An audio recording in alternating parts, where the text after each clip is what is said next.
Thank you very much. Please welcome onto the stage, Maz Hedgehog. Go on!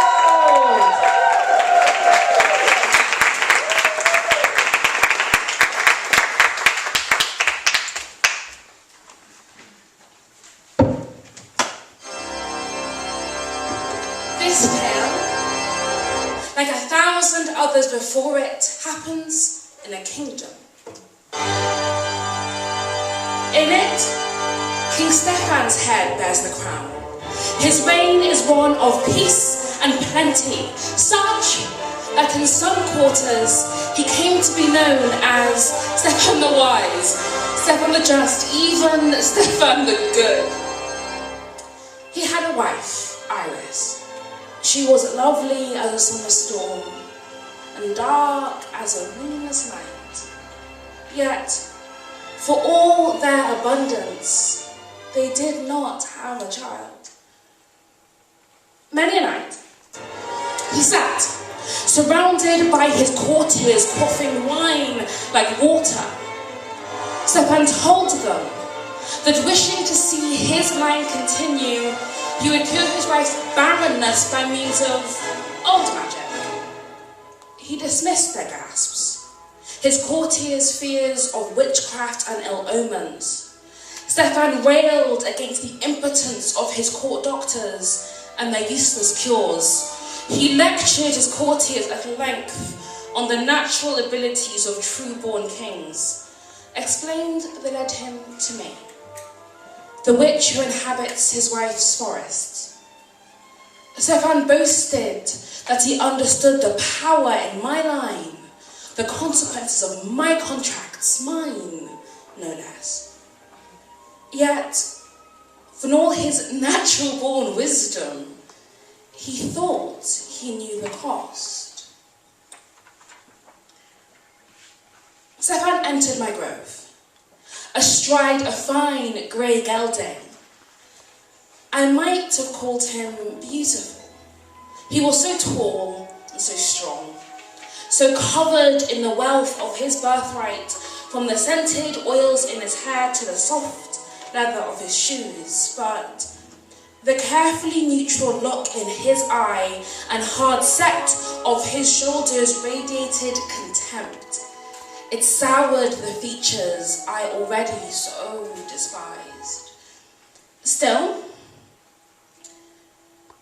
I bowed to him. I offered him the agreement that he wanted.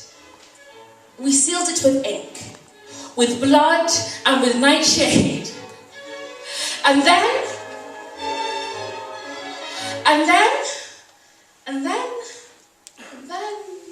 I waited.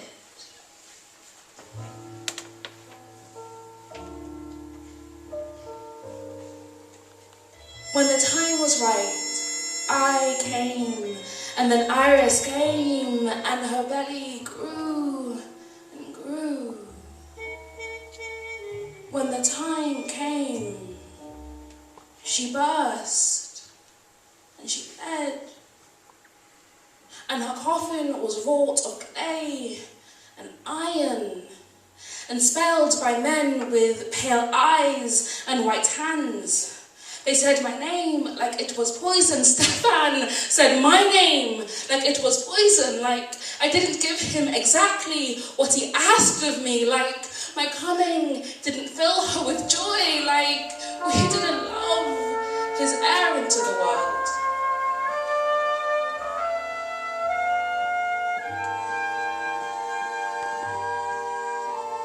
My Iris, she bled, and he would not let me help her. In fact, Stephan had me banished from her and had them fix leeches on her, and I beat against their silence, sounding to all the world like a river burst its banks. My heart burst its banks, and I would have joined her. But mortality was something we did not share. I watched, helpless, as her needle-sharp tongue fell silent, and her ember-bright eyes grew dim, and Eudora, our baby, our creature of magic and mortality, came into life screaming. She screamed for both our souls, for our loss. It was a requiem that we never should have known.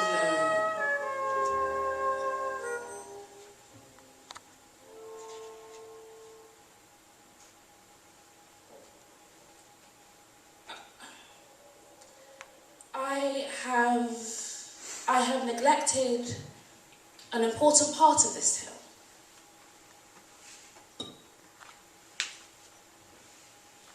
Before the coffins and the requiems, long before Eudora emerged wrinkled and screaming, Iris and I loved. I adored her laugh and her fat, her wit and the weight of her braids. I loved her nettle-sting voice, the one her lineage kept trapped behind her teeth. I adored the way she sneered at her husband and his court as their obsession with pomp and glory at Stefan's blown glass ego and wild boar temper. Every year, when the midsummer sun shone through verdant branches, Iris and I would meet in my grove, our lips and tongues tracing promises into each other's skin. Each year, our oaths faded as smoke in the noonday air. Every midsummer I promised her a life unshackled by age or time if only she would take it. Each year, she kissed my palm and my cheek and my breast, and said that mortality was not so ill-favoured a thing. She would not join me, so he planned for me to join her. Magic may be banned in the king's palace, but there is no power on earth that can long keep a sire from their babe. When our plan, the agreement, bore fruit, I could finally come to her night after night. Her head heavy in my lap, I watched her dream of making our child a queen unbound by marriage or convention. Together, we dreamed of making Stefan an end worthy of him. But this is a kingdom, run on a king's justice and mortal weakness, all our careful planning, and all her shrewd wits could not save her.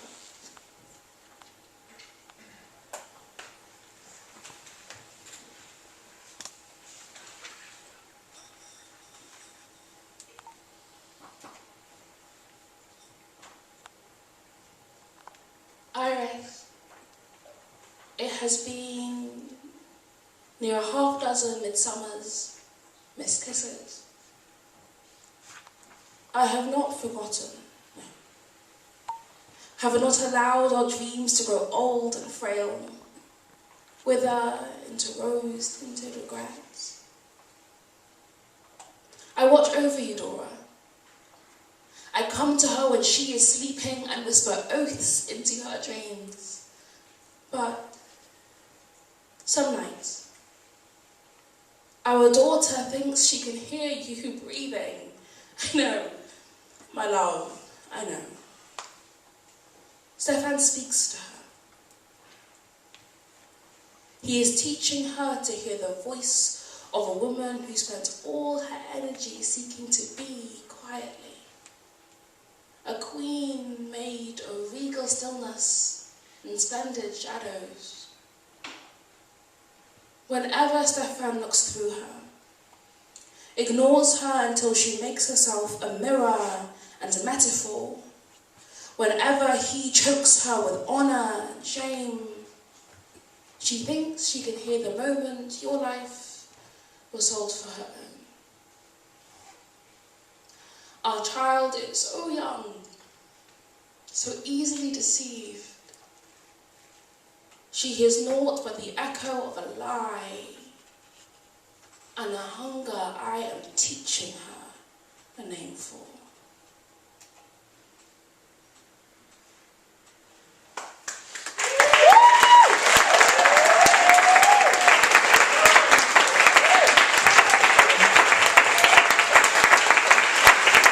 Keeping it for Maz Hedgehog.